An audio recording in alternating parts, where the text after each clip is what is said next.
ভাই, আর কতক্ষণ এভাবে বসে থাকবো? ছেলেটাকে দেখানোর ব্যবস্থা করেন। ছেলে ব্যবসা করে তো, তাই হিসাব ফিসাব করতে একটু দেরি হয়েছে। একটু বসেন, এক্ষুনি চলে আসবে। ছেলের মাঝে একটু আগে বললো মেলা জমি জায়গা আছে মাঠে ঘাটে, তুমি যাও বলছো ব্যবসা করে। আমার ছেলে খুব কাজে, ব্যবসাও করে মাঠেও খাটে, বাপ নয় তো করবে কি? মাঠে মেলা জমি জায়গা আছে বলছো, ছেলে ব্যবসা করে, তাহলে ঘর বাড়ি কেন এরকম?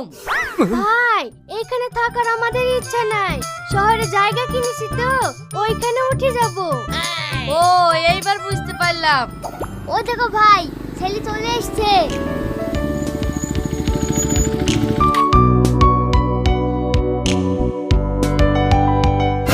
ওরে বাবা রে, পায়ে লাগলো কত! সবসময় হুটোপাটা করে বেড়াস কেন? দেখে হাঁটতে